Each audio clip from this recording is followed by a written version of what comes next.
महाराष्ट्र सरकार और केंद्र सरकार के बीच अक्सर ही तल्खियों की खबरें आती रहती हैं। उद्धव ठाकरे कई बार केंद्र सरकार की आलोचना करते नजर आते हैं, जिसके चलते महाराष्ट्र सरकार के कई मंत्री केंद्रीय जांच एजेंसियों की रडार पर हैं। और इसी तनातनी के बीच अब शिवसेना नेता संजय राउत ने बीजेपी पर गंभीर आरोप लगाए हैं। तो क्या कहना है शिवसेना सांसद का, ये देखते हैं इस रिपोर्ट में।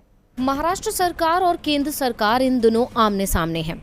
किसी न किसी मुद्दे पर दोनों के बीच टकराव जारी है। खासकर जिस तरह से केंद्रीय एजेंसियां लगातार महाराष्ट्र सरकार के मंत्रियों को अपने निशाने पर ले रही हैं, ऐसे में सरकार भी महाराष्ट्र सरकार के निशाने पर है। और अभी हाल ही में ईडी के निशाने पर आए शिवसेना सांसद संजय राउत ने केंद्र सरकार पर गंभीर आरोप लगाते हुए बड़ा खुलासा किया है। दरअसल अब संजय राउत ने कहा है कि भारतीय जनता पार्टी मुंबई को केंद्र शासित प्रदेश बनाने की साजिश रच रही है।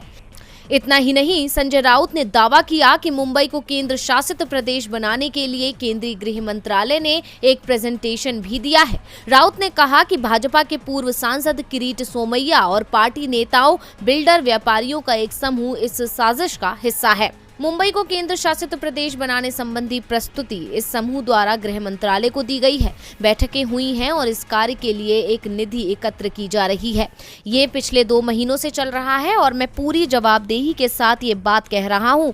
मेरे पास मेरी बात साबित करने के लिए सबूत हैं। मुख्यमंत्री उद्धव ठाकरे को भी इस बारे में जानकारी है। शिवसेना सांसद ने दावा किया है कि इस बात की संभावना है कि सोमैया के नेतृत्व वाला समूह अगले कुछ महीनों में अदालत जाकर कहेगा कि महाराष्ट्र की राजधानी मुंबई में मराठी लोगों का प्रतिशत बहुत कम हो गया है, इसलिए शहर को केंद्र सरकार के शासन के तहत एक केंद्र शासित प्रदेश बनाया जाना चाहिए। अब राउत के दावों में कितनी सच्चाई है ये बता पाना तो मुश्किल है, लेकिन सरकार के तानाशाह रवैये से सभी वाकिफ हैं। ऐसे में इस बात से इनकार नहीं किया जा सकता कि सरकार महाराष्ट्र पर अपने अधिकार बढ़ाने की कोशिश कर सकती है। महाराष्ट्र में इस वक्त महाविकास अघाड़ी गठबंधन की सरकार है और अब बीजेपी का शिवसेना से 25 साल पुराना नाता भी टूट चुका है, जिसके जुड़ने की कोई उम्मीद भी नजर नहीं आ रही है। ऐसे में बीजेपी महाराष्ट्र में अपने अधिकार बढ़ाने की कोशिश कर सकती है, लेकिन केंद्र सरकार अपने मंसूबों में कामयाब हो पाती है या नहीं, ये तो आने वाला वक्त ही बताएगा।